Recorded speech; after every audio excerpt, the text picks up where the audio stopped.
Yeah, Jonathan, I was reading something called the Economist Intelligence Update, and they estimate that less than 6.5% of the world's population live under what you and I here in the West would recognize as a full democracy. A further 39% would live under what they call imperfect democracies. Now, that would include hugely populous countries like India, Brazil, South Africa also, but very worryingly, also the United States of America. But I'm sure there are people, certainly our American friends, who might want to push back against that. But even if we were to shift with figures like that, even if we were to shift the United States into the perfect democracies category, that still leaves considerably less than 1 in 10 of the world's population living under democracy. And of course, what the intelligence update has recorded is there has been a significant decline in population living under democracy of some 4% since 2020. So the the democracy and the human rights that folks like you and I, quite frankly, have grown up to take for granted are not the norm. And we live in a world now where autocracies are very much on the rise and in the ascendant. And we talk about the axis of evil of Russia, China, North Korea, and Iran, and then we look at various countries in the south who might be nominally imperfect democracies, but are at best, and I'm thinking, for example, of an India, are at best sitting on the fence and waiting to fall into the lap of what I will keep calling the axis of evil. So, the final thing that I would say about that is, the Kremlin for well over a decade has made absolutely no secret of its disdain for what we call our rules-based international order. And of course, I always go back to Sergei Lavrov. I only became aware of this. You talked about Ukraine, you talked about Ukraine. One of the things that Ukraine taught me, I graduated from a good university with a politics degree 40 years ago now.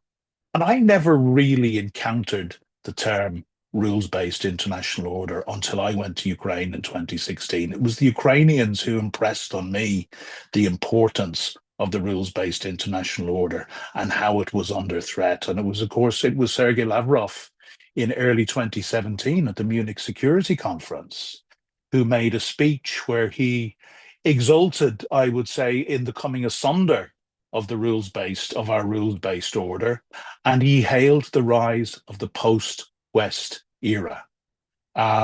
Very few people were listening at the time. I certainly was because of what I was doing and the people that I was working with. But it seems to me, and as you know, I do a lot of media interviews, probably about 300 in the last 3 years, covering Russia's war against Ukraine. So, as well as doing interviews, I'm a great consumer of the media, especially if it's related to the war in Ukraine or indeed the Middle East or anything to do with the Axis.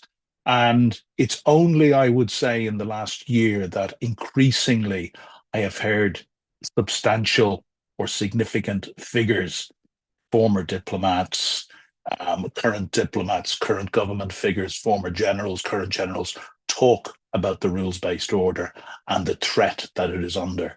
We're waking up very, very late, Jonathan. Let's try and unpick this in simple terms that people can understand. And as you say, it is about power. Now, we have a rules-based international order, and I have had many conversations, both with journalists and very intelligent friends who scoff at the concept of a rules-based international order, and of course they're very fond to bring up the debacle in Iraq over maybe weapons of mass destruction and the exit from Afghanistan and various other mistakes, quite honestly, that our leaders have made over the last 80 years. And the fact that we need to remind ourselves is a rules-based international order is not perfect, and our leaders have made mistakes. But as democracies, we are capable of learning from our mistakes and we are capable of improving. So, I think it's very, very simple at the end of the day. Do you want to live in a imperfect but improving rules-based order? And that's a choice that's in all of our hands in the West as democratic countries. It's a pressure we can put on our leaders. Or would you like to live in a Russia, a North Korea, Iran, or a China and live under the sort of human rights abuses and the sort of regimes that pertain in those countries? I think if you look at it in those stark concepts, in those stark terms, the choice becomes fairly easy. But to go back and answer your question, what's it about? It's about power. And, our rules-based order, which we've already said, I'm the first to say it, it is imperfect and we need to do better. But if it stands for one thing, it stands for the fact that a powerful neighbor cannot simply invade another sovereign country to take what they want by force. You and I, Jonathan, grew up thinking that we had consigned those things to the history books when we looked at the history of the Second World War and so forth. And we need to remind people that the first European country to be invaded by force since 1945 was Ukraine by Russia. So that is a central and immutable standard of the rules-based order. And of course, this does not suit the autocracies. There are also below that, there are the levels of human rights which we enjoy in our democracies, which clearly are not enjoyed in these other countries. But we have and I'm trying very hard to simplify this. We have a Vladimir Putin who said in the last century that the breakup of the Soviet Union was the greatest geopolitical disaster of the 20th century. The Soviet Union, or the USSR, was a Russian empire. It was 15 Soviet socialist republics, as you know, of which Russia was one, Ukraine was one, but it was very much a Russian empire. And to really understand that, you need to spend time, as you and I have, with Ukrainians, with people from the Baltics, from Lithuania, Latvia, and Estonia, and indeed from Poland, which was not part of the USSR, but was firmly behind the Iron Curtain. And you need to speak to people who grew up under those regimes to know what it meant. A very good Ukrainian diplomat friend of mine said to me one night, we were late in the office having a drink at the end of a very long week, and he said, Cormac, it's not that we want the riches and the wealth that some think the European Union will provide. It's far more important what we are trying to get away from. So yes, a rules-based order, it's imperfect, but we don't invade other countries to take them over. And yes, we've made mistakes and we need to learn from our mistakes. But we need to see in very stark terms the choices we have to live in our current democratic systems and realize the rights that we have and the opportunity that we all have as citizens in democracies to do better. Or we can look at the reality of living in a Russia, a China, a North Korea, or an Iran. I can't put it any more starkly than that to people who tell me that the people who enjoy the benefits of our democratic societies, who will be very quick to tell me that the concept of a rules-based international order is actually a sham. Jonathan, I see things in slightly simpler terms than that. I think Putin wants fundamentally three things. He wants to put the Russian Empire back together. I think that has now got to be clear, both in it's been demonstrated in words and deeds. With Ukraine, he wants to wipe Ukraine off the face of the map. He wants to extinguish any semblance of Ukrainian national identity, and this has been said by Putin and his cronies in the Kremlin for well over 10 years. As another great Ukrainian friend of mine reminded me only days after the full-scale invasion back in 22, if Russia stops fighting, there will be no war. If Ukraine stops fighting, there will be no Ukraine. And the Ukrainians understand this very, very well. The greatest threat, and let's just go off on a tangent and I'll come back because I'm on point one of three. He wants to put the Russian Empire back together. Um, the reason we had all the disinformation that the reason for the invasion was NATO expansion. It was Ukraine was full of Nazis. It was the civil war in Donbass, aligned to the persecution of the Russian-speaking minority, and of course we have that great one that the Maidan revolution was a US-backed coup. None of these have any truth in them at all, but they have gained great currency among many in the West, among useful idiots, and unfortunately among some of our political leaders as well. The reason for the invasion is that the greatest threat to the existence of the Kremlin, which is a kleptocratic regime based on mafia and KGB principles, was the greatest threat to the existence of Putin. His wealth and the wealth of his cronies was a successful democratic Ukraine on their doorstep, because that just might send a message which might one day actually connect with the Russian people, that they could do the same as their Ukrainian brothers and sisters who were clearly heading for a much better quality of life than they were. That was pure and simple.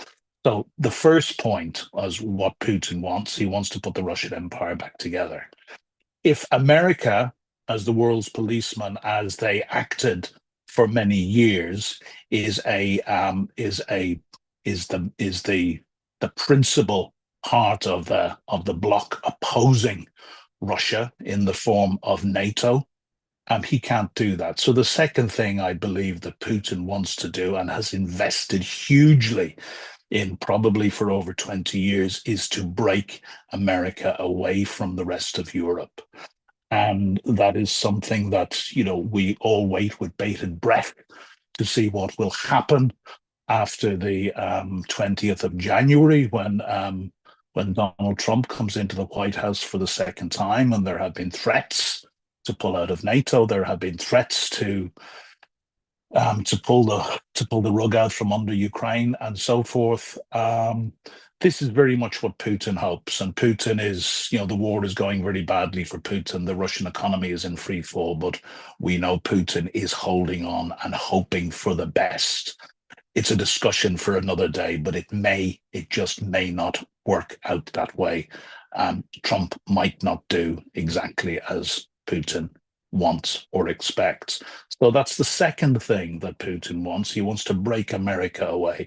And the third thing is to weaken the European Union. Because the European Union, correct me if I'm wrong, certainly before Britain left in 2016, must have been the largest trading bloc on earth. Something which Donald Trump is not too happy with either, because the European Union, as part of the European Union and 500,000 people in developed democracies, we can stand up to anybody and we can get a good deal with anyone. Now, we know there was Russian money involved in the Brexit campaign, and we know that the breaking up of the European Union, or the weakening of the European Union, is something which is hugely to Putin's favor. And we have the examples of Orban in Hungary and Fico in the Czech Republic, who are effectively Putin or Kremlin allies within the European Union. So for me, it's that simple. There's three things that Putin wants: break America away, put the Russian Empire back together. And in order to do that, he needs to break America away, and he needs to significantly weaken the European Union. The challenge for us in Europe is to keep America in the game, and I believe there is a deal to be done. Because if America was to pull out tomorrow, absolutely, I think the fact is that the European Union and the European Union members of NATO alone are not capable of filling the gap. So we need in Europe, we need to find a way to keep America in the game. I believe there's a deal to be done with Donald Trump. The cost of that deal is going to be European members of NATO spending an awful lot more on defence. The UK is currently the leading defence spender at in in relative terms at 2.3%. Mark Rutte, the new Secretary General of NATO, made a very important speech that some may have missed on the 12th of December. And he said, you know, that if we don't spend more now, the cost later is going to be much, much, much higher. And I counted it. He used three muches. And, you know, in that speech, he was suggesting 3% as the baseline. Now, since we've heard Donald Trump coming out with 5%, I think what we know about Donald Trump and how he tries to put people off balance and make deals, that is probably his opening bid. But I do believe there's a deal to be done, and I do believe that the price of that deal will be 3%. And that is going to impact all of us across Europe. It is going to impact on our standard of living. Look at it here in the UK, Jonathan, where where the economy is not in great shape, and we have a cost of living crisis for many, many people, and we're at 2.3%. If we get up to 3%, that money is going to have to come from somewhere, and it is going to mean there is no magic money tree. It's going to mean that there are going to be some essential services which are not going to be funded. And our government at the moment doesn't appear to be in a position to recognize that reality. But Jonathan, you know me, and I like my sound bites. And one of my sound bites I've been deploying over the last year, I think, and I believe this, it is our money and guns today or our daughters and sons tomorrow. And that seemed to be exactly what Mark Rutte was telling other NATO members on the 12th of December last year. And you know, there is a delusion that those of us on the western extremities of Europe are safer and don't need to worry. And people will tell me that we're not going to see Russian tanks rolling down Pall Mall or Oxford Street or Park Lane or wherever. But again, that's to completely misunderstand what Russia has been doing for well over 10 years when they have been waging war on us. It's been a hybrid war, or what is now being talked of as a grey zone war. And, you know, again, I talked at the beginning of this conversation, Jonathan, about the fact that it's only recently in the last year that I hear a lot of big influential figures talking about the threat to our rules-based order. In the same way, it's really only in the last year that I'm starting to hear more and more people talk about the reality of Russian hybrid warfare, which has been waged against us for well over 10 years. And as we know, we've seen the assassination attempts, and in fact, one unfortunate lady murdered in 2018 in the attempt on the life of Sergei Skripal and his daughter in Salisbury. We have seen cyber attacks. We know there has been interference in elections, both in the UK and in the United States and across Europe. The Netherlands, in particular, is one state that comes to mind. And we know that there are a multitude of ways that Russia interferes to sow dissent within our societies. So it's the more dominant that Russia becomes, and the more they gain in the eastern neighborhood, it is going to have an effect on us. And, you know, the consensus seems to be that we need to be ready to fight a war against Russia by the end of this decade. And I would quote, was it General Sir Roland Walker, who was the current head of the British Army, who said just before Christmas, in October, I think it was, he said, the British Army is not ready to fight. And if we're not ready to fight, we're not ready to deter. And this is Britain, was I say in percentage terms leads Europe in defence spending, who has without a doubt, and something as an Irishman that I'm hugely proud of, has been at the absolute forefront of supporting Ukraine back in late 2022. Flying in the lightweight NLAWs, the anti-tank weapons, which were probably more than any other single piece of kit responsible for winning the Battle of Kyiv and actually, saving the capital. And, Ukrainian friends have told me, it's not just what you Brits give us, it's the leadership that you have displayed behind the scenes to marshal and encourage other nations to get on board with supporting Ukraine. I've been told that since early 2022.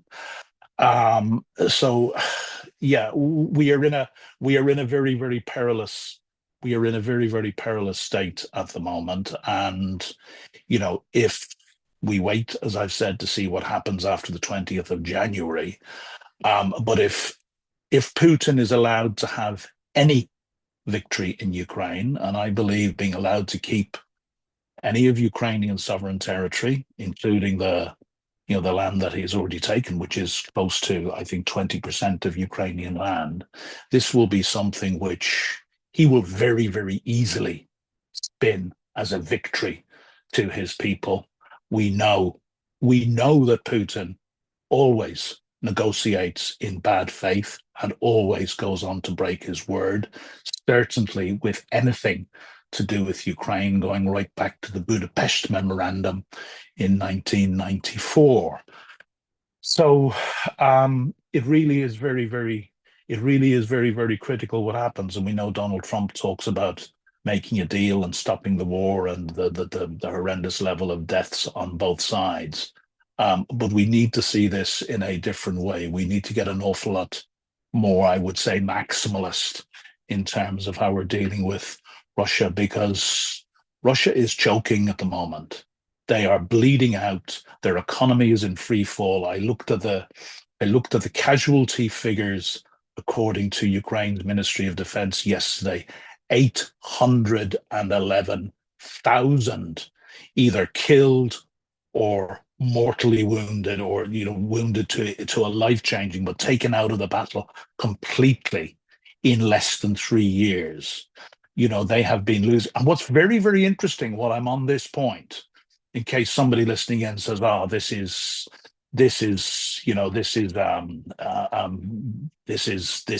counter narrative and this is lies and so forth." What I've noticed 3 years ago, intelligence sources in the West were estimating far, far lower Russian losses. Intelligence sources in the West, including British intelligence and American intelligence, are now almost in complete alignment with the estimates of Ukraine's Ministry of Defense. The last figure I heard quoted was between 14 and 1600 a day. To put that into context for people, in Afghanistan in the 70s, in 10 years, the USSR lost 17,000. They are losing that number in 10 days in Ukraine and have been doing so consistently for most of the second half of 2024. Yes, they have been making small incremental advances, but they have been making these advances at massive human cost. How long can this be sustained? Probably not much longer. It is probably time to put the boot in on Russia and break Russia's back.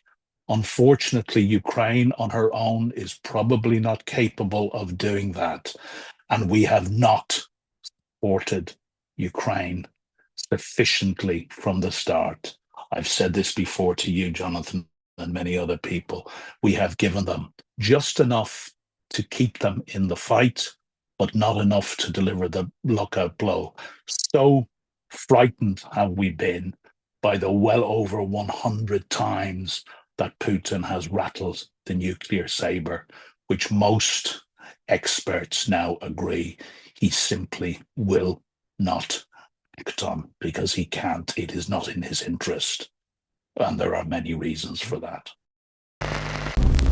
I saw a tweet yesterday from one Joseph Biden, and he reflected that at the outbreak of the war, he saw he had two objectives.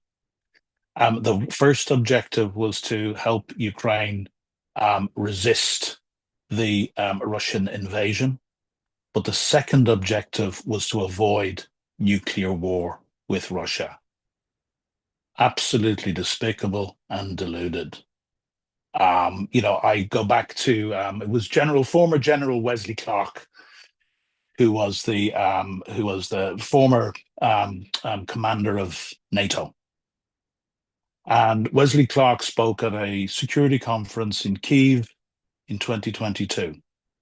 And I listened to it online and I noted what he said.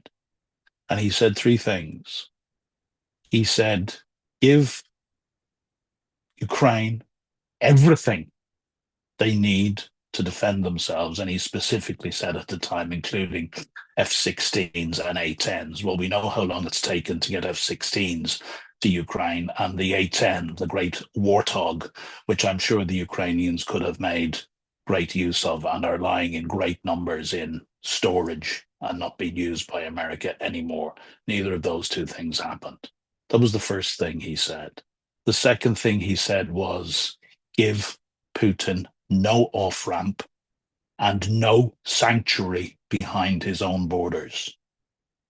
We saw how long it took to even grant the Ukrainians the most limited permission to use Western-supplied long-range weapons, in particular Atacam, Storm Shadow, and Scalp, to hit Russian military targets from where daily murderous attacks are and were being launched against Ukrainian civilians and civilian infrastructure.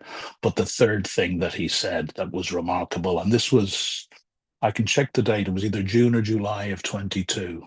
He said, do not be intimidated by Putin's nuclear threats.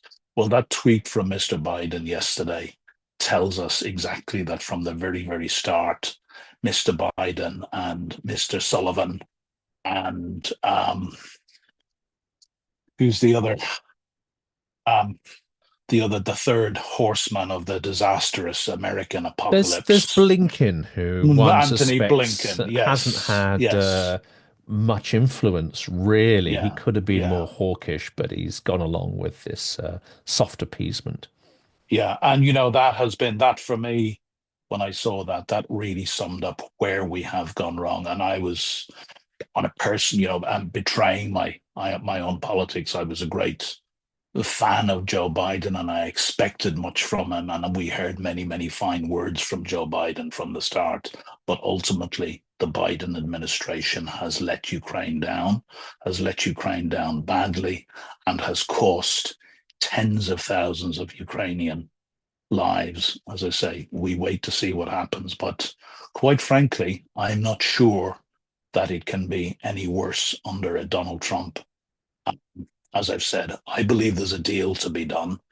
The day after he was elected, I did a podcast on a different channel, and I said there may be a silver lining for Ukraine in this, and that silver lining may be the final awakening of European leaders, because America will want to. You talked about China, and yes, Donald Trump has the power to break Russia, break China.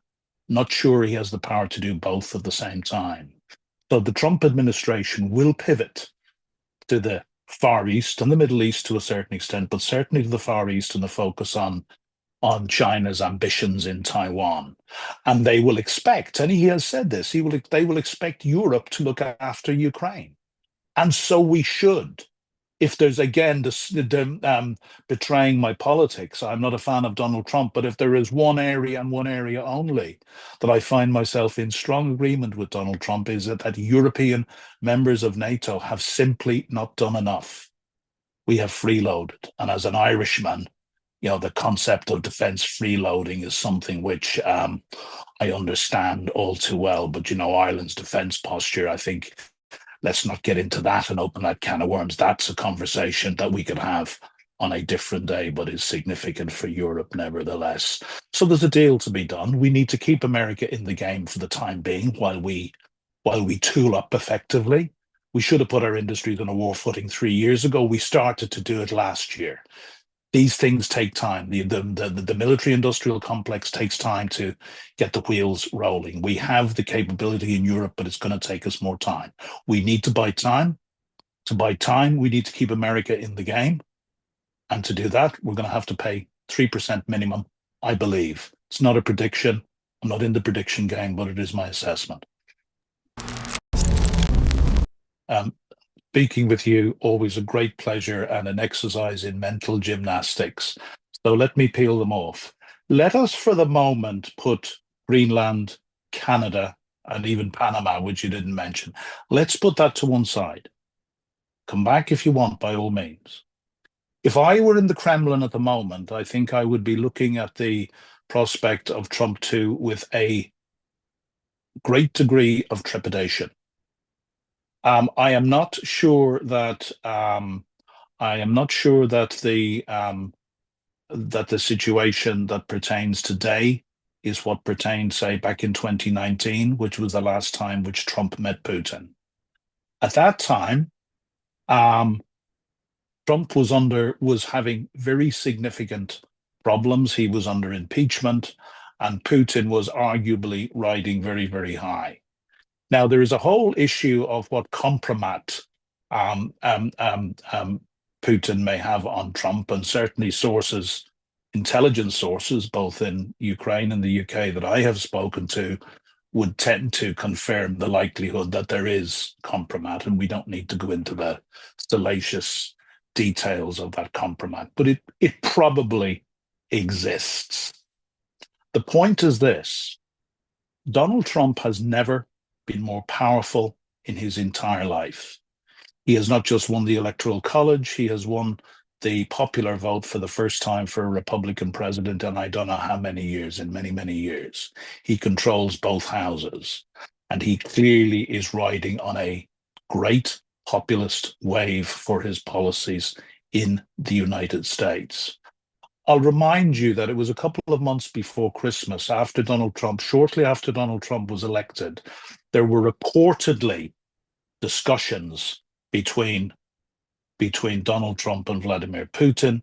This was later denied. It's likely that there was discussions at some level between Trump's people and Putin's people. It was reported that the US side had instructed Russia not to escalate in Ukraine.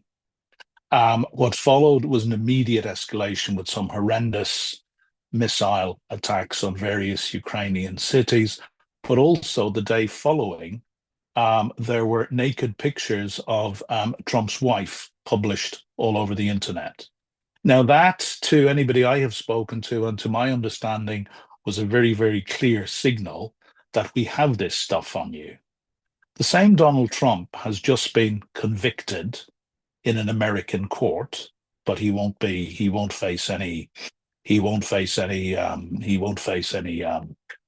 punishment for that because he's the president-elect and so forth. If there's ever been a Teflon president, it's Donald Trump. I don't think Donald Trump cares, quite frankly, about whatever compromat that the Russians have. They can only use it once. It's the threat of compromat that tends to work. And I simply don't think that threat works anymore. So with Donald Trump, you have got to remember, you deal with somebody who is transactional. He's not, I would suggest, driven by any particular ideology or moral compass. One of the first things I learned in my working life was a boss that I had when I first came to the UK told me that the most important thing to work out was what everybody does and says everything for a reason. The most important thing to work out was what that reason was. So the most important thing to work out with Donald Trump is what Donald Trump actually wants. So, you mentioned Greenland and you mentioned Canada. My own belief of this is, Donald Trump is unpredictable. He's also a great disruptor. And he will throw stuff like that out to put what he sees as opponents because everybody's an opponent to Trump. When you're making a deal, everybody's an opponent, and he will throw that stuff out to put opponents off balance. But I don't think we need to worry about that too much at the moment. We need to come back to what does Donald Trump want? And I think China is increasingly of interest and importance to Donald Trump. And as I have said, he will want to pivot his forces towards the Far East and towards China's interest in Taiwan. For that, he will need to pull out of Europe to a certain extent. The deal to be done is to keep Donald Trump in and the United States in Europe. So I am a lot more optimistic than I would have been 3 months ago or 6 months ago. And quite frankly, on behalf of my Ukrainian friends, I dreaded the prospect of a second Donald Trump presidency simply because of what he had said he would do and how he would end the war within 24 hours. And he would do this quite obviously by simply forcing a deal on Ukraine and pulling all the support away. I have noticed a far more, and this is not, we don't you normally use the word Donald Trump and nuanced in the same sentence, but I would say I have noticed in recent weeks a more nuanced tone from Donald Trump when he talks about Ukraine. In a recent speech he gave, he talked about it being a very, very difficult problem and a lot more difficult than he thought. I think there is a realization among Trump and his inner circle that Ukraine cannot be solved quite so simply. So I am remaining quietly optimistic, not because I like Donald Trump or not because I agree with what he's doing, but I believe we need to understand what it is Donald Trump wants, and we need to do the best deal that we can, because it's not just in Ukraine's interest. If Ukraine falls, we will all ultimately fall. We will all feel, we will all feel, we will all feel the cost. If we allow Putin success in Ukraine, and at the moment we're not talking about taking over all of Ukraine and wiping Ukraine off the map as is his ultimate gain, but we're talking about, say, freezing the war along current lines, and whatever security guarantees Ukraine would be given, they haven't been worth much in the past. If Putin can achieve that, then the risk of such a conference is huge. In fact, I would say it will definitely happen, because this is really ending where we began on the rise of autocracies and the very precarious nature of our rules-based international order, which is what those autocracies despise and abhor the most. On the second part of the question, what is the chance of getting a Donald Trump to attend such a conference? I don't know. It seems to be above my pay grade, but my instinct at the moment is to say no. And I go back to what I said, talking about everybody does and says everything for a reason. So we need to understand what Donald Trump wants, and we need to understand what Vladimir Putin wants. So I'll repeat what I said. Vladimir Putin wants three things. One, he wants to put the Russian Empire back together. Two, he wants to keep America. To do that, he needs to do two things. He needs to keep America out of the game, and he needs to significantly weaken Europe and make sure that Europe does not become strong enough, which we can do. Remember, the combined economies of the European Union and Britain is probably between 10 and 11 times the size of the Russian economy.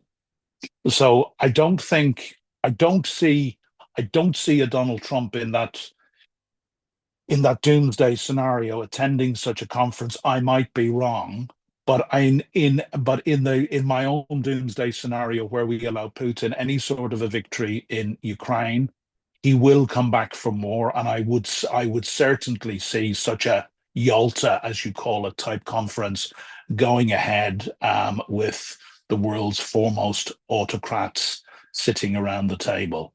The fact that China might be sitting around that table, I'm not quite sure how Trump would sit around the same table. So that's my That's my humble assessment of it. It's a very big risk, but I don't think it will go as far as I think Putin's realistic objective is to keep America out. I don't think that Putin's objective can realistically extend to actually taking America inside the tent. I pray to God I am correct. Before we carry on with this video, I'd like to say a huge thank you to everyone who supported the channel through 2025 and all those, of course, who are contemplating supporting us in 2026. We've run many events on the ground in the UK, Europe, and indeed in Ukraine as well. And some of the images of those events are on the screen as you see this. Your assistance has been absolutely invaluable to making it happen. And in 2026, we won't be able to do this scale of activity, have this impact, or even think about having these ambitions without your help and support. There are many ways you can help. Of course, liking, subscribing, making sure you are actually subscribed to the channel, because sometimes YouTube seems to kick people off their subscriptions unexpectedly, but actually also adding comments and sharing materials around your network. It all has a tremendous impact. Now, I know many people watching this channel contribute to Ukrainian charities and do what they can, but aren't necessarily people of huge means. But if you can, if you're able to, and if you see value in this work, please do contribute if you can. We have links to Patreon, Buy Me a Coffee, and even GoFundMe. That is all in the description of the video. Any support you can give will make sure that we can have not just the same level of impact this year as we did last year, but we can actually increase it. And the aim, in fact, is to double our impact this year, to go from reaching about 1.5 million people per month with our content, doubling that to 3 million, and also doing many more events to help support Ukraine, help support the concept of democracy and resilience. And as we know, 2026 is turning out to be even more dangerous than 2025 was, and the existential threat to democracy, freedom, Ukraine, those aligned with Ukraine, is greater now, perhaps, than it has been at any time since the full-scale war. Thank you for listening to this. Thank you for all of your support. Mention a few things. Almost a year ago, I was looking up some of my old interviews, and I did a television interview almost a year ago where I said that I believed that Donald Trump was in Putin's pocket. And the interviewer challenged me on that, and I was then challenged by Greg Svensson, who is the chair of Republicans abroad. And I was asked to back it up, and I had no compunction whatsoever in saying, yes, I do believe it. Then a few months ago, the morning after he was elected, I did a podcast where I said, if there's one silver lining and one silver lining only, it may be that Europe finally wakes up, stands up, and comes together. And, increases our defense spending, takes our defense spending right. I believed at that stage that there was a deal to be done with Donald Trump. I believe that there was a deal to be done that if we, he was talking about 5%, if we went to 3%, that he would say, right, we will stay in the game with you for a year. So I have been taken aback because I did not believe that Donald Trump would be so vindictive, so vicious and cruel, so absolutely despicable, and so absolutely clearly against the side of the victim, democratic Ukraine, who has been genocidally invaded for over 3 years now, and so very, very clearly doing everything that Kremlin and Putin would wish. It's very, very interesting. On a daily basis, I follow is it Steve Rosenberg's reports out of Moscow, the BBC's great Moscow correspondent, and he reflects on the utter joy in the Russian media and coming out of various people and so forth. And I said in my first interview that they were popping the champagne corks and opening the best vodka, not just in the Kremlin, but all across the Russian Federation after what we saw on Friday night. Could I say one more thing on Yes. Friday night? we are constantly hearing people saying, well, on the one hand this, and on the other hand that, and Zelensky could have done better, and maybe he wasn't well enough briefed, and and maybe he should have worn a suit. And this is ridiculous. I went out and said this was an ambush.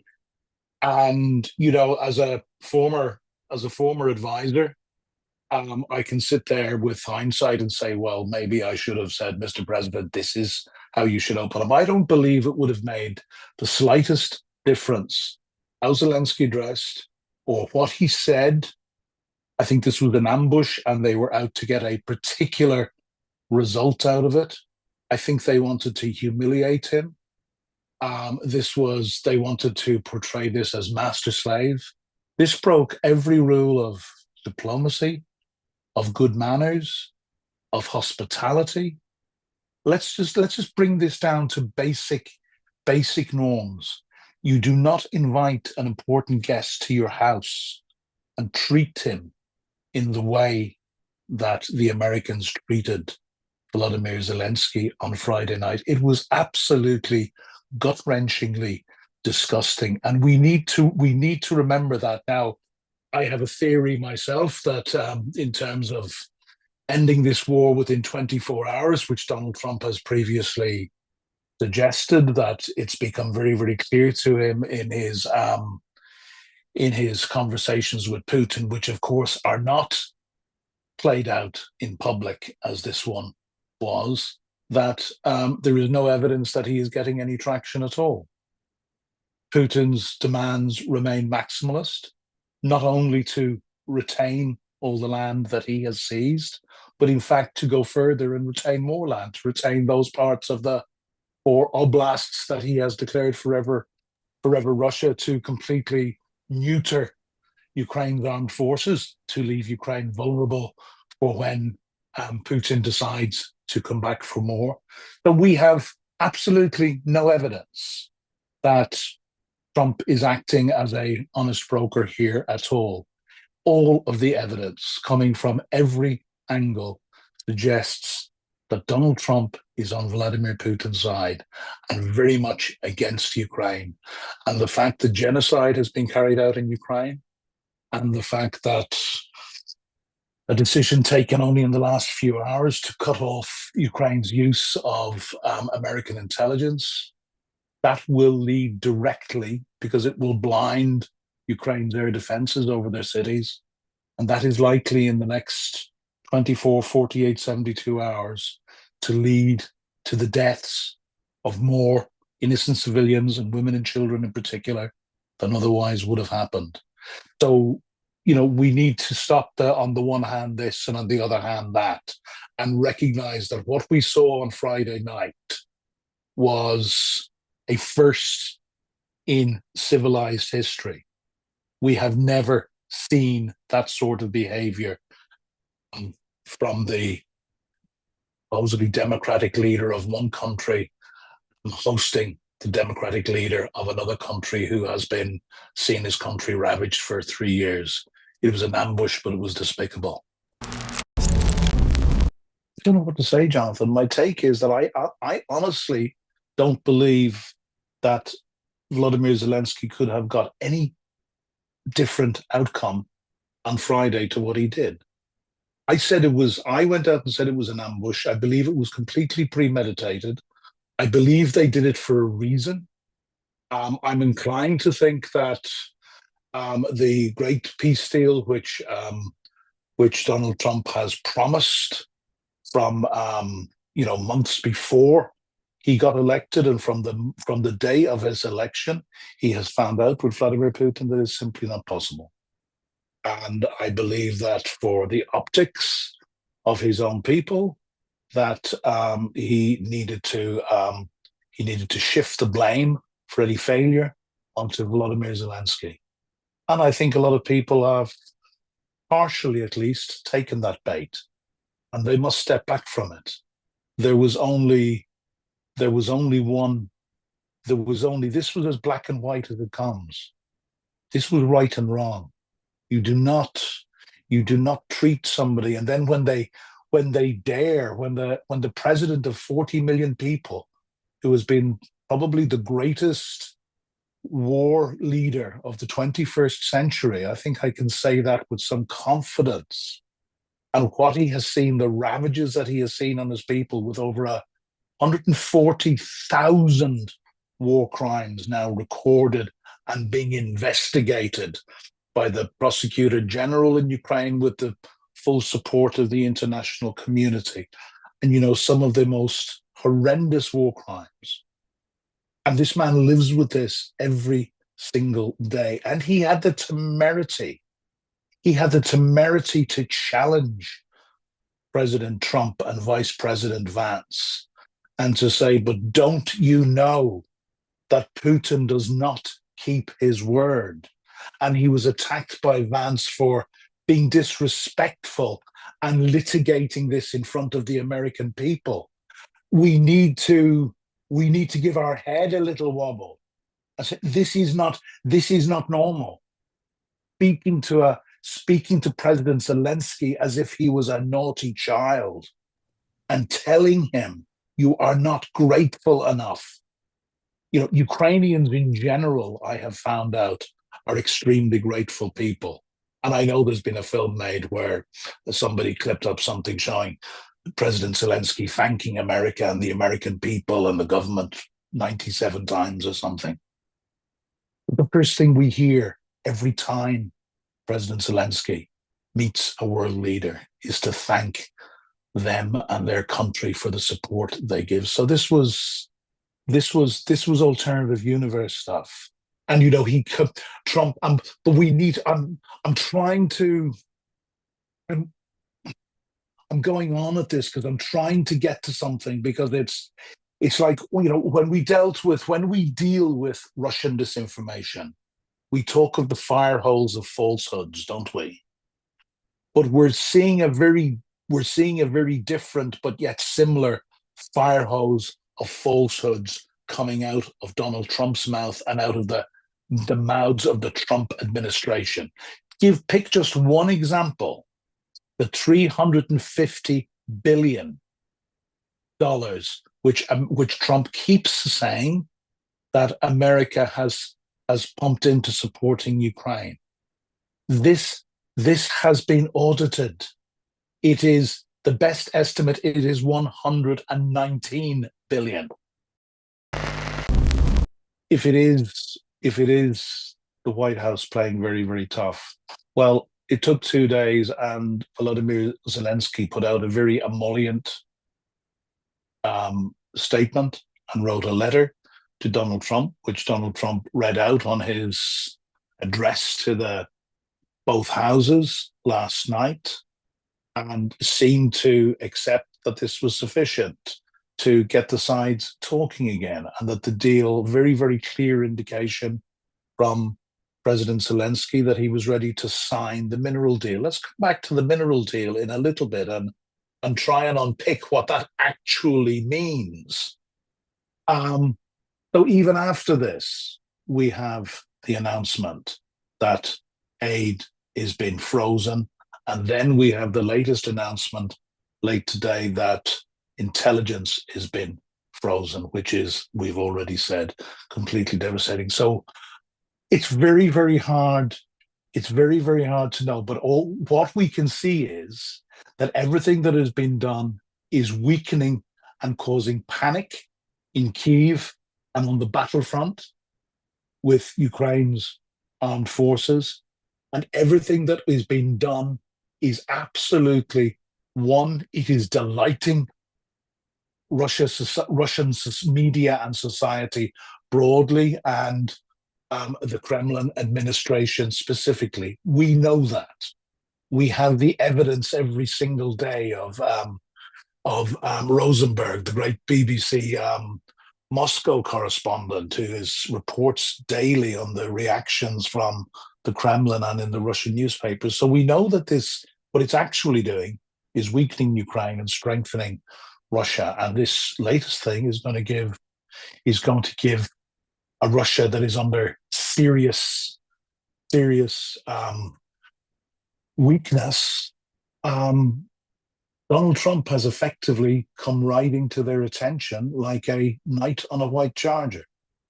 Um, the the purpose of it, you and I can guess. I don't think Donald Trump is somebody who cares about the world order. He wants to break up that world order. I think you've already said that. He sees three, possibly four great power blocks.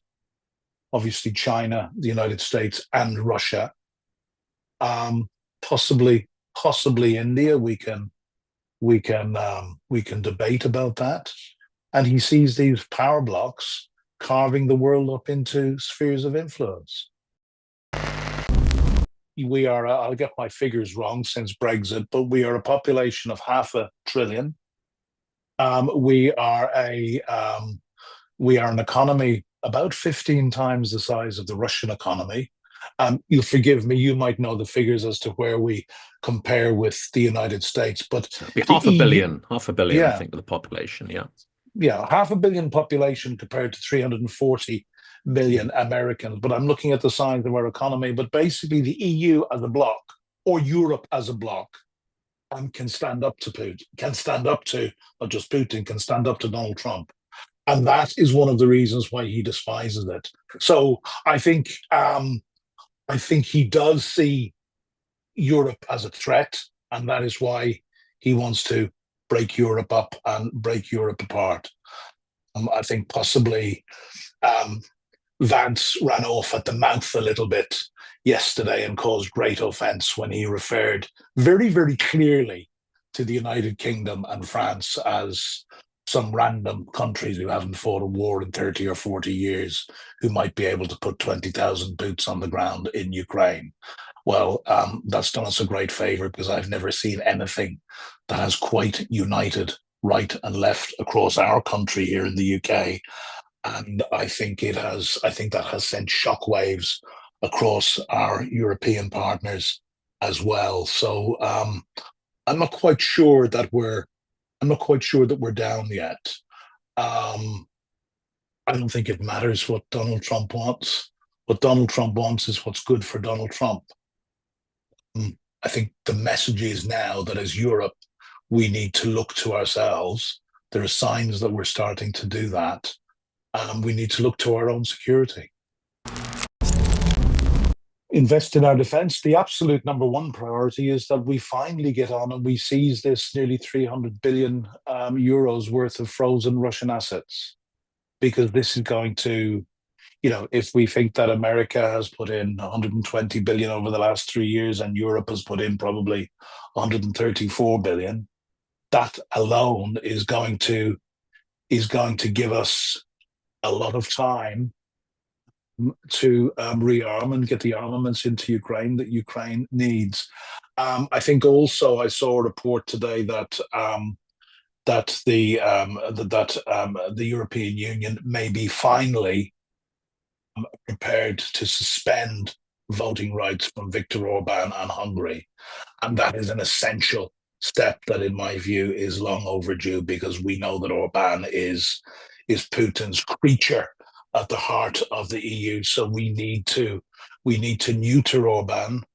We need to finally seize and make available those frozen Russian assets, which I believe are in the region of 300 billion. I heard Bill Browder talk about this Dollars, yes, in dollar terms, that's right. today. 200 billion euros, $300 billion, that's right. Yeah. So I think the time for procrastination is over. We can have no more doubts. And, I've been saying for, I think, a year, and I think I've said it on some of the discussions you and I have had today. I said it's our money and guns today or our daughters and sons tomorrow.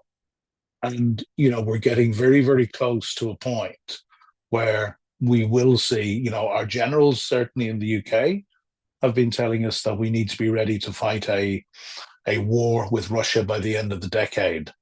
I think the events of the last 4 or 5 days have brought that an awful lot closer, because Vladimir Putin has been thrown a lifeline by Trump and his creatures. that certainly I didn't envisage. So all the signs that Europe is waking up very, very fast. Our prime minister at the moment, Keir Starmer, playing a blinder. Politics aside, playing a blinder along with Emmanuel Macron and the likes of Kaja Kallas. Great, huge hope coming out of Friedrich Merz. A lot will depend on the final shape of that coalition that he manages to put together. But Merz has already indicated that he wants to flood Taurus missiles into Ukraine. Taurus that is very, very similar to our Storm Shadow and the French Scalp, but has twice the range. I don't know about Taurus, but certainly in Scalp and Storm Shadow. But I think there needs to be we have seen great diplomatic outreach from the French president and the British prime minister in the last week in particular, even to a point of issuing a second state visit from the king to Donald Trump. My God, that must have stuck in the craw. But there's got to be a point where we stop being supplicant and we stop crawling and we stop playing the slave. As Europeans, we stand up. It was very interesting, Jonathan. I'll just finish on a point, and I reflected on this recently. It was the Ukrainians, and it was one Ukrainian in particular, actually, my great friend Alexei Mikheyev, who's currently the ambassador out in Berlin, in a conversation very early in my time in late 2016, really taught me the importance of Europe for world democracy, for the rules-based order. I'm not sure either of us could have foreseen this at the moment, but when we look at, and the other thing to remember, you and I grew up in the peace dividend, and we grew up pretty comfortable homes, and we grew up taking peace for granted. And horrendous wars, the type of which we see in Ukraine for the last 3 years, well, the last 11 years actually, was something consigned to the past in Europe, certainly. And we got far, far too complacent about this. There's a statistic that I read recently. There's in their most recent report, I'll get this right, it's the Economist Intelligence Unit. And they produce an audit of democracy across the world. And what they have shown is a steady decline. They measure democracy by, I don't know, something like 50 or 60 measures. And they have noted a steady decline in the proportion of the world's population who live under democracy. And actually, in their latest report, the proportion of the world's population who live under what they call full democracy is 7.9%. It's less than 8%. Now, there's a big chunk then, I think, and again, I don't have the figures in front of me, so people will bear with me. It's about 39% of the world then live under what is termed as flawed democracy. This is all in open source and available online. Democracy audit, the Economist Intelligence Unit, if I got that correct. And the United States, most of us in Europe, Britain, in Ireland, in Germany, in the Netherlands, in Japan, we sit in what are termed as full democracies. The United States doesn't. Canada does. The United States doesn't. The vast majority of South America doesn't. And I think what we have seen in the last 43 days, since 47 was inaugurated, is we have already seen a huge slide in democratic values in the United States. And we really don't know what sort of shape the United States will be in 4 years' time. But remember, Jonathan, and people listening into this, that the values that we so cherish and we so take for granted, and I went to school in the 70s and university in the early 80s in Dublin, and I studied politics and economics, and I studied the various regimes, and I was always a student of history. And I thought that the things we're witnessing now were consigned to the history books, the great documentaries like The World at War, and my granduncles who fought Hitler, who I spoke to, and they told me stories of the war. I thought this was all in history. And suddenly we have become so soft and so complacent, which, by the way, is how Russia has always characterized us in the West, as weak and soft and effete and ready for the picking. Well, we really need to, all of us at every level. There'll be somebody out there who'll say, "Oh, Cormac, why didn't you?" Or Jonathan, "Why didn't you go off to the front line?" Well, I'm 62 with a broken body, and I'm probably not going to go to the front line because I wouldn't last very long anymore. But you and I will do our bit in other ways, and we all have a part to play in civil society, and because this is a multifaceted battle. This is a battle for every single one of us. It was von Clausewitz, a great Prussian strategist, who said, to fight a war effectively, you need three elements have to be in perfect harmony and functioning. One is your government, two is your armed forces, and the third is your society.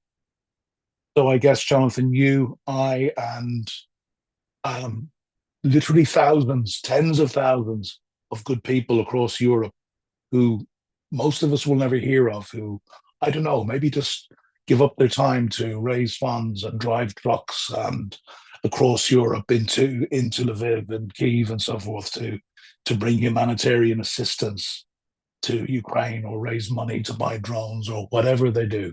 We all have a part to play. Some will actually fight, like my friend Sean Pinner, who I had the great joy of having lunch with a couple of weeks ago.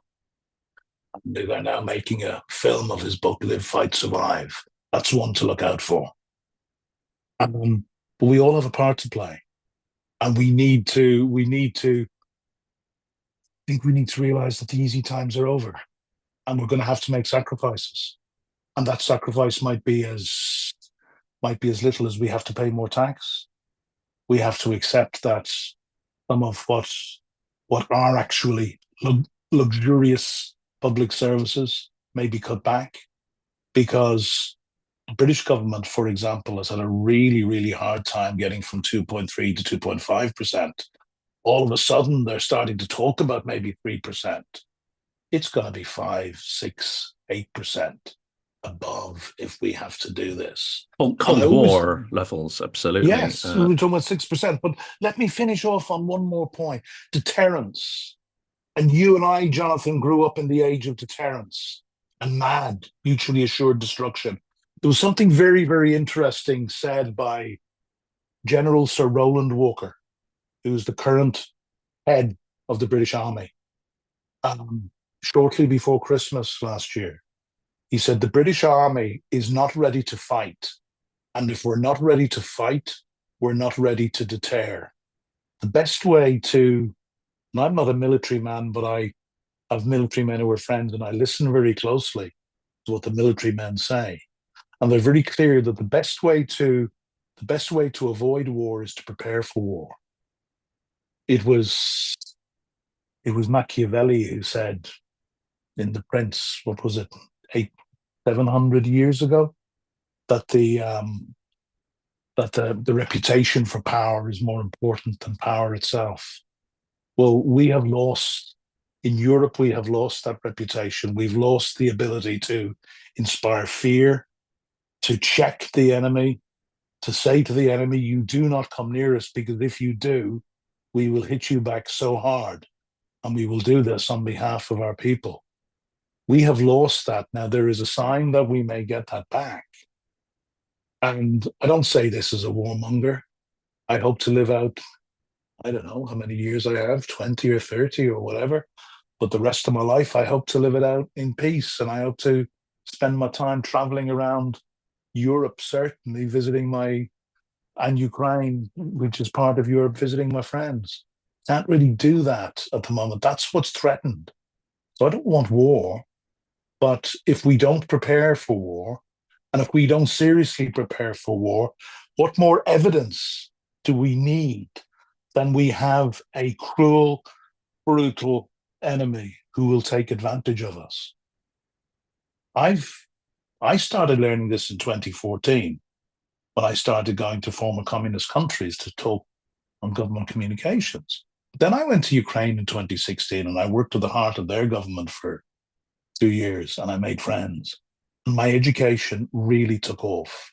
And that's when I started to say, we need to see Russia through Ukrainian eyes and through the eyes of the people in the Baltics and maybe Poland and other people who have Finland been as well, unfortunate. who have Finland, few yes, delusions. Yeah. absolutely.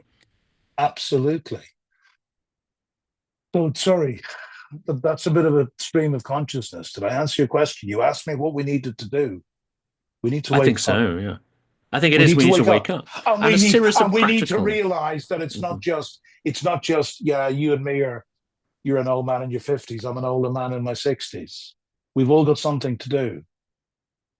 And it's that, going back to von Clausewitz, it's government, it's army, it's civil society. And actually without a functioning civil society.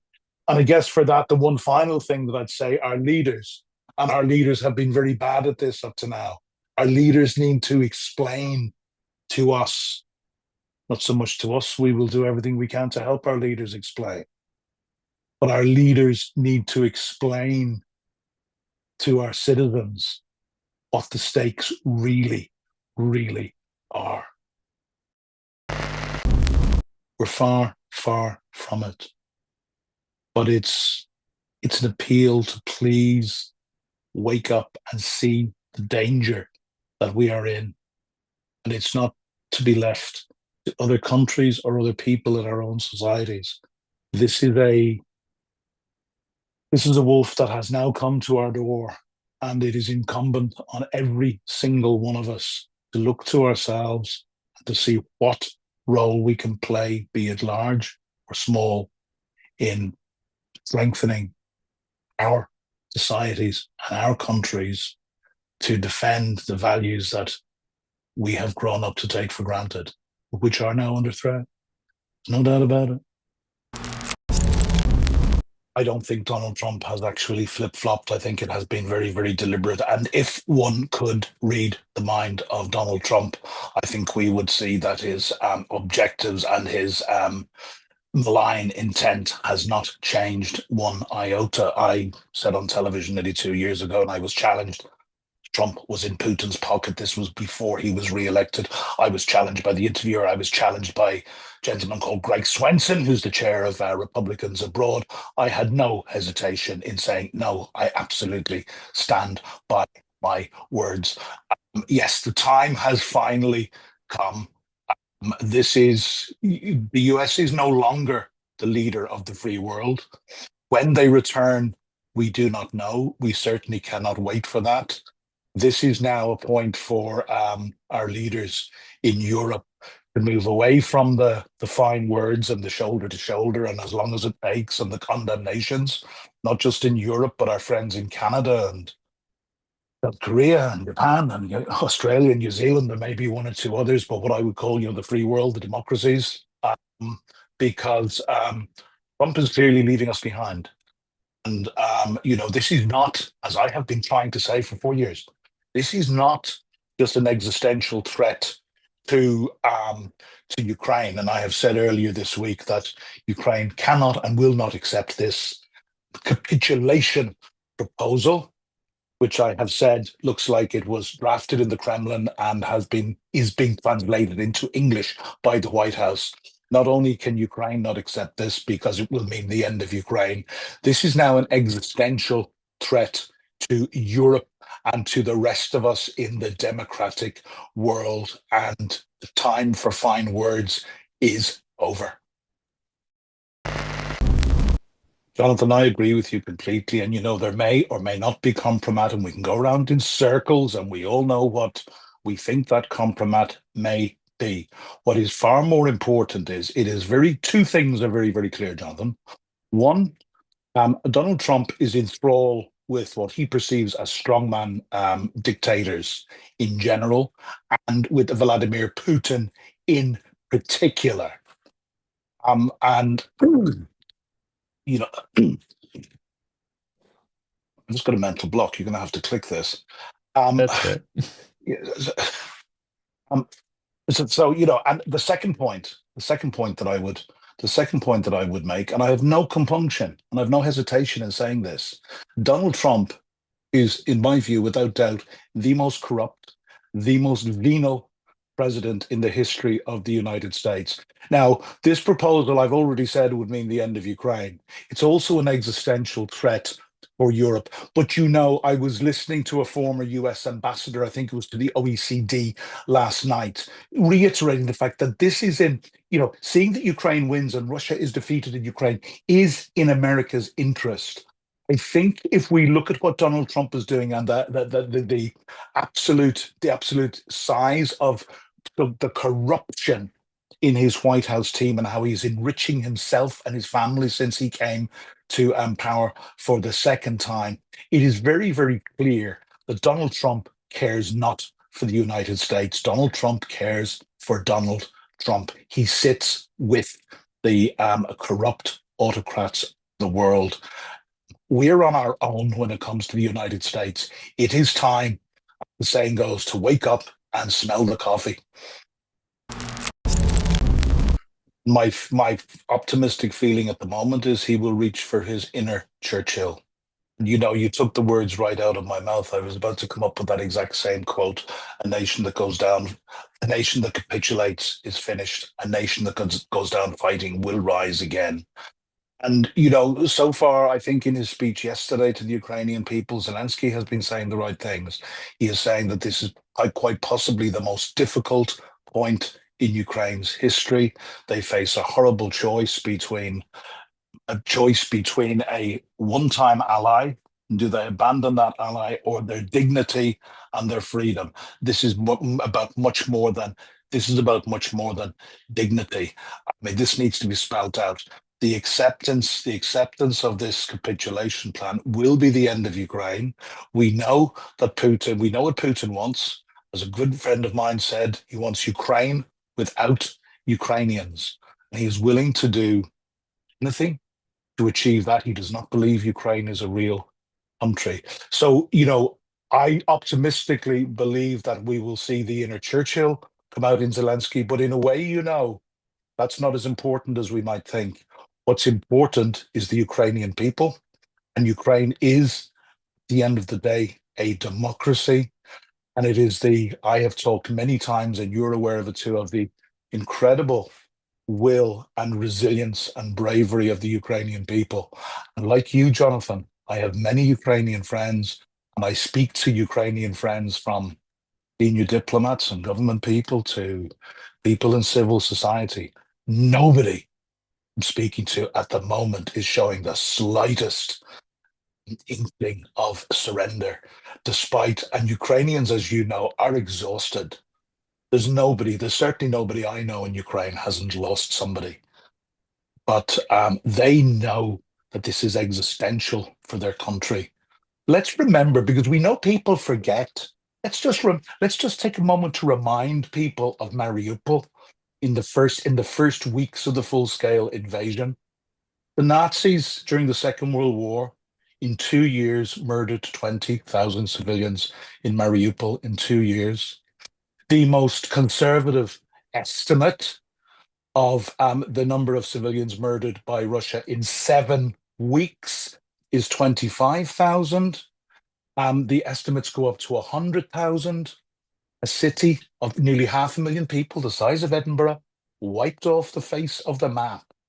And in fact, we both know Sean Pinner, who has become a friend of mine throughout this, and I speak to Sean on a regular basis. And Sean is one of the people that really keeps me in touch with what's going on. Sean, for anybody who doesn't know, is a former British soldier who took Ukrainian citizenship, joined the Ukraine Marines, and fought to his last bullet in the defense of Mariupol, which was his home. Then got his wife to safety. He was captured. He was tortured for 9 months. He was sentenced to death. He fortunately got out on a prisoner swap and is now, an activist and one of the loudest voices fighting for Ukraine. So we've got to remember this. People throw the word genocide around. I was using the word genocide from the very beginning. I was predicting it would be genocidal. And in fact, you can listen to me or you can listen to Professor Timothy Snyder out of Yale University. What Russia has done in Ukraine for 4 years easily is all 5 tests of the UN Convention on Genocide. The key about genocide is intent. Putin and his cronies have told us very, very clearly they intend for Ukraine. They do not believe it exists. It should exist. They want it back. They want it back for its riches, and they want it back because there's no greater threat to the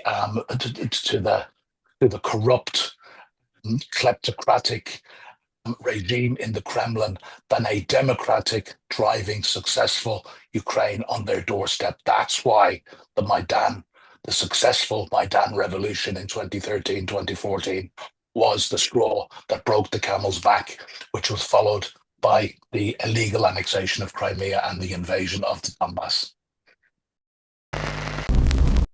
3 things broadly. First, you just mentioned World War III. The acceptance of this capitulation plan, which I have been saying for 2 days, Ukraine can and will not accept, would mean 3 things. It would mean the end of Ukraine. It would mean the end, effectively, of our rules-based order, because the one tenet of that order is a large neighbor can't simply invade, destroy, plunder, pillage, and rape a weaker neighbor and take what they want. So if the former leader of the free world is seen to reward Russia for doing that, which is what this capitulation plan would do, that is effectively the end of a rules-based order that has pertained for 80 years, and it will be left to us in Europe and a few other allies to rebuild it. But the third thing, you talked about World War III. I believe, and it was interesting listening to Timothy Snyder, if this were to go through, it would send shivers down the spines of many smaller nations who would look to gain nuclear weapons as the only viable defense that they would have against a larger, avaricious neighbor. This would drive nuclear proliferation and would therefore bring the world closer to World War III. The second point I want to make is, you talked about Fico and Orban, and we're talking about the absolute supine cowardness for 4 years, I would call it, of our leaders.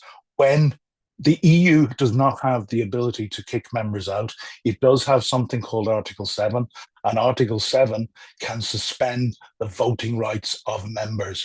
When is the EU going to grow a spine and apply Article 7 to both Orban and Fico? And yes, the third point is the 140 billion, which must be unleashed. But I just go back to something that I've been saying from the very start, actually before the 24th of February 2022. We need to arm Ukraine to the teeth and sanction Russia back to the Stone Age. After 4 years, we haven't done that properly. Let's not just focus on Trump, because it said that Joe Biden looked at what Ukraine needed, gave them half, gave it to them slowly, and gave it to them with handcuffs on, in collusion with Jake Sullivan. So, there's been a great fear of beating Russia because of what maybe Russia would revert to it using its nukes, or maybe the breakup of the Russian Federation would be worse than what we face now. No, it wouldn't. The Russian Federation, I would suggest, is going to break up sooner or later. All we can do in the West is prepare for that breakup. Yeah, Russia as it exists, and Russia in its history has never really had a tradition of thirsting after freedom and democracy.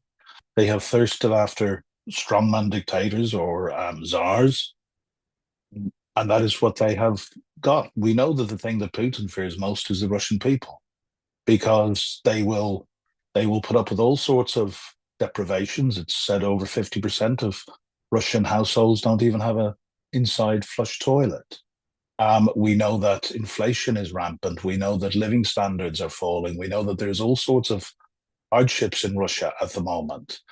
Putin's Putin simply cannot afford to be seen to lose the war, because at that stage maybe he drinks some tea laced with polonium, or he falls out a window, or whatever is going to happen. And this is not beyond the realms of reality or possibility. So, as I said before, and I quote Ben Hodges, actually, former General Ben Hodges of America, former Supreme Commander of American Ground Forces in Europe, who is one of the military men that you and I would follow very closely. Ben said about a year ago, he said, we can't prevent the inevitable actual breakup of the Russian Federation. All we can do is use all of our institutions and all of our power and all of our capability to prepare for it, manage that as well as possible, and make sure that it impacts as little on us as possible. But it's going to be messy and it's going to be costly. But I repeat, Jonathan, you know me as a lifelong communicator. I love me sound bites. And this really is, if I haven't already said it in this interview, our money and guns today, and the Ukrainians will still do it for us, or it's our daughters and sons tomorrow. And, time to get the heads out of the sand. And going back to where I started, is this the point where our supine leaders finally get the message and finally move beyond fine words of shoulder to shoulder, and as long as it takes, well, 2 tests. I'll give you 3 tests off the top of my head, right? One, the 140 billion euros before Christmas, please. That will be a very nice Christmas present to the brave Ukrainians. Secondly, Article 7, please. And let's neuter Fico and Orban. And the third point, we're hearing all about German remilitarization and how Germany has turned the corner. And Friedrich Merz said about this time last year that if he was elected chancellor, that he would give Putin 24 hours to cease fighting and start withdrawing, or he would flood Ukraine with tourists. I was in the office of Ukraine's ambassador to Berlin two years ago now it was, and on his mood board behind his desk, the central word was Taurus. Well, Ukraine still has not been given Taurus, and for those listening in that don't know, Taurus is a cruise missile. It's very, very similar to Storm Shadow, which was the very first Western cruise missile that Ukraine was given by the Brits, and also Scalp, which is the French version of Storm Shadow. Taurus is similar. The only difference with Taurus is Taurus has about twice the range of what Western weapons they currently have. We do know that Ukraine has recently developed its own cruise missile with a warhead twice the weight of Taurus or Storm Shadow or Scalp, and a range of 10 times, 3,000 kilometers. It's not as stealthy and it's not as accurate.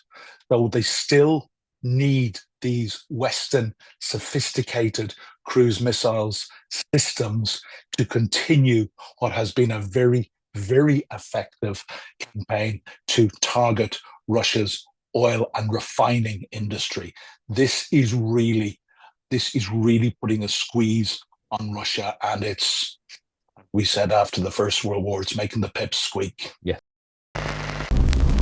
2 days ago now, when this first started to break, I had a discussion with my closest friend in Kyiv, and we both predicted that the main pressure point Trump would apply would be the removal of military intelligence, which they have done before, you will remember, for a period of 2 weeks, and it was extremely costly to the Ukrainians. Trump has since come out and indicated that this indeed will be one of the consequences of Ukraine not signing up to this capitulation deal. Well, look, my friend, former Colonel Philip Ingram, who was a colonel in British military intelligence. Myself and Philip do a lot of stuff together. We also drink pints together and have some great conversations. And Philip has made very, very clear to me that we can and we are replacing what America has done in terms of hard work. The Ukrainians themselves don't forget are now producing over 60% of their own frontline weaponry. And also, they have made great strides in producing their own long range drones and cruise missiles. The one thing Philip is telling me that we cannot quite replace at the moment is the military intelligence of the US. So, this is, Trump knows this. This will be, as I say, we predicted it with a friend 2 days ago, and it has come to pass. This is the greatest pressure point. Zelensky knows this, which is why he said this is possibly the most difficult juncture his country has come to. We absolutely must stand by Ukraine and do everything and do, well, I gave you my first three on the wish list, which was Article 7, the 140 billion euros, and maybe Taurus would be a nice Christmas present, but there's a lot more that we can do. We're all in for a tough time here. This is not going to be easy. But do you know what? If our leaders, and also if our people, because we're democracies and ultimately our leaders depend on our people, if we as people and if our leaders could show 1/10 of the testicular endowment of the Ukrainians, yeah, we can, we can solve this. Just 1/10 of the courage and the resilience, that great country and its great people, how they have suffered. And, you speak to Ukrainians. I don't speak to one single Ukrainian that is not as resolute as they were in the early days of this, because they know that if Russia stops fighting, there will be no war. Can you hear me okay? Yeah, volume's now, back. Yeah, it cut out for a little bit. Right. It's back. Look, the 2 years I spent in Ukraine, my job was very clearly to help drive the reform agenda, because that was a pot of money that I was paid out of. And to the point, my ambassador, who was my boss, knew what I was doing in the Ministry of Foreign Affairs, but being me, I put myself about a bit and networked a lot, and I ended up working with 5 other ministries, including 3 other cabinet ministers. Anything from, I'm helping them run communications programs to media training ministers and so forth. And I would obviously I would always clear what I was doing with the Ministry of Foreign Affairs. And given that I was doing it outside, normally I would do it outside office hours, or I would do it on the weekend. That was fine. And I was working with friends of the minister. But I also, of course, had to clear with my boss, the British ambassador. And I was always asked the exact same question: Cormac, can you demonstrate that what you will be doing with Tim Bush, the deputy PM for European integration at the time, or the Minister for Health, or whoever I was working with, can you demonstrate that what you're doing drives the reform agenda? So that was one of the things I was focused on. And, I coined a phrase at the time, very, very early on, which I got in the mouths of many, including the President, the Prime Minister, and the Foreign Minister, that in 2016, Ukraine had made more progress in fighting corruption and in reforming since the Maidan Revolution than it had done in all the years back to independence in 1991. And that was true, and we could demonstrate that. We could demonstrate that with a world first called Prozoro, which was a digital system for government buying, which cut out the ability for brown envelopes. With the reform of the police in various cities, we had examples of this. Now, since I left Ukraine has continued to reform. And the biggest piece of evidence with this was I think it was last year, when the European Union agreed the next step on Ukraine's accession journey to full membership of the European Union. And that was down to Ukraine being able to demonstrate that they were indeed making steady and meaningful progress on reform and fighting corruption. But do you know, Jonathan, here's the thing, and you alluded to it. We in the West always hold Ukraine to much higher standards than we hold ourselves. We've just had the release of the COVID report, the endemic corruption of the last government at a time when tens of thousands of British people were dying. What the government was doing and the money that was being wasted on PPP, etc., etc. Look at the rampant corruption in the United States at the moment and the degree to which the Trump family has been enriched since 47 came to the White House for the second. Yes, Ukraine has, and we're seeing it recently, still has problems with corruption. This is partly due to the legacy of the Soviet Union, and it's partly due to links which unfortunately still exist between the Kremlin mafia and parts of Ukrainian society. I used to say when I was in Ukraine that Ukraine fights a war on two fronts, and this was back in 1618, because this war started in 14. They fight a war externally against Russia, but they also fight a war internally against those who would plunder and pillage and rape their own people. So this is a war that Ukraine has been fighting. It's very, very unfortunate what has come out recently. I think we look to Zelensky to take some very, very firm action against people who have up to recently been very, very close friends and allies of his. I think this is absolutely fundamentally important. But my point is, you can look at Ireland, you can look at the United Kingdom, you can look at the United States, you can look at any Western country. Yeah, we're just better at hiding our sins. And we hold Ukraine to a much higher standard than we hold ourselves. So I think, yes, we want to see Ukraine deal with the corruption, but this feeds into the Russian narrative.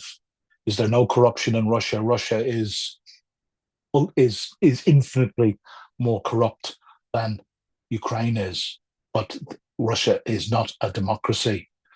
If there were protests in Russia, such as there were against the Zelensky administration by students a number of months ago, against Zelensky taking control of certain anti-corruption bodies, those people would be beaten off the streets and locked up. There is a difference. So yes, there is corruption problems in Ukraine. There's corruption problems in all our country. Ukraine has continued to fight and to make progress in reforms and against corruption, even in the teeth of this genocidal war for the last nearly 4 years. So let's get things in a bit of perspective. And ultimately, yes, I hope Zelensky does channel his inner Churchill. I hope Zelensky does do the right thing. I hope Zelensky continues to be an effective leader of his people. But if he doesn't, Ukraine is about more than one man. It's about the Ukrainian people. And as you just told about your 10-minute walk to the pub, you and I have Ukrainians who will be friends for life. We have a wide range of Ukrainians who we speak to on a daily basis. They have a resilience and a toughness about them that we simply don't have. And that didn't come out of the last 4 years. That came out of the last 100 years or more of the horrible way they've been treated. My education started when I went to Ukraine, and I started staying up, sometimes in the office, sometimes in the pub or the restaurant. I started staying up till 11, 12, 1 o'clock in the morning, talking to people about what it was like to grow up in the Soviet Union. I started getting family stories about people that went to the Gulag and came back broken people after 20 years, and family members who went to the Gulag and never came back. And they have grown up with this. I didn't even know about the Holodomor till I went to Ukraine. A good degree in politics and economics and student of history all my life. Yeah. The Holodomor in 32, 33, where Stalin effectively murdered between 4 and 7 million Ukrainians in a genocidal man-made famine. The purpose was to put the boot on the neck of Ukraine, followed by a purge of the intelligentsia, where I believe up to 500,000 were wiped out. It was the Second World War. It was in the Second World War. It wasn't Russia. It wasn't China, or sorry, not China, Japan. It wasn't Russia or Japan who lost the greatest proportion of its population, the greatest number of people? It was Ukraine. That horrible war on the Eastern Front. It was Ukrainians who suffered the deprivations, not just of the Nazis, but of the Bolsheviks as well. These people have, we do not know we are born in the West. These people have grown up tough and hard and resilient. How is it, as you know, that they still manage to be among the warmest, most decent, welcoming people that I have certainly ever come across? You know, I've been to, I don't know, 60, 100 countries in my time on this planet. No country I've ever visited has had the effect on me that Ukraine had in a very, very short period of time. I went for a great professional experience. I got so many more gifts from Ukraine, including many dear friends for life. But it also taught me about there's more to Ukraine than just Ukraine. Ukraine matters, not just Ukraine. It matters to all of us. You know, Jonathan, let me tell this story because it's a little bit of my anger is near the surface at the moment. Back in 2016,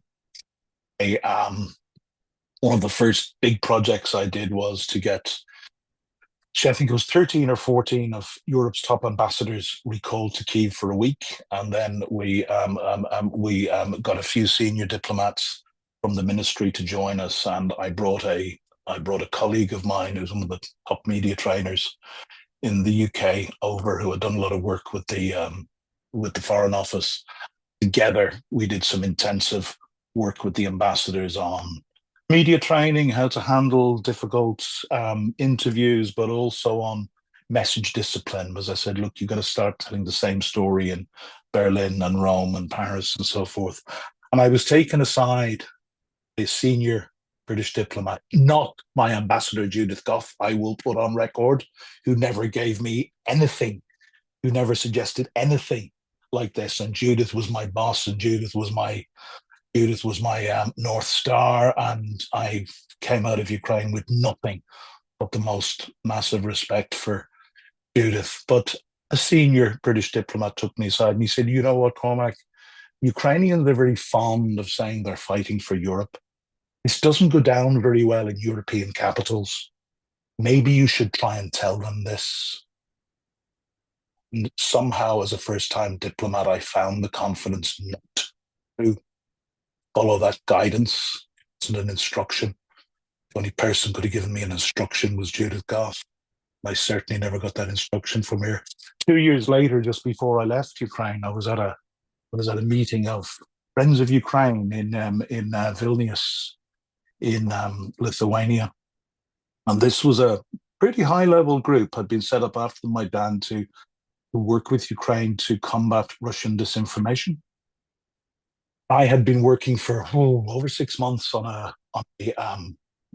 campaign that I thought would be very successful, and I think the headline or the strapline of the campaign was "Russia lies on an industrial scale." Because as you and I know, Jonathan, rebutting and fact-checking doesn't work when you're dealing with disinformation. You've got to educate people about the source, make people understand, and actually all the information is out there. And in that meeting, I'd done everything possible. I was leading on this campaign, and I'd made my pitch, and I'd even specifically asked for Foreign Minister of Lithuania, Linus Linkevičius was the man at the time, great big man who was a great friend of both Klimkin, my minister, and Ukraine. And I specifically requested that Linus attend, and he did, and he made a great intervention and presentation in support of what we were proposing. And it was kiboshed, from my memory, by the Germans and the French, who said with some venom that we could not use such language, Russia lies on an industrial scale. We could not use such language about the Russians. It would annoy them, and we needed to keep speaking to them. And I was about to, in my anger, I was about to say something, and my very good friend, a senior Ukrainian diplomat sitting beside me at the table, squeezed my leg under the table and leaned in and whispered in my ear, "Leave it, man." Because there was no point. Two little stories that tell you how far have we actually moved from that disgusting, treacherous, supine position.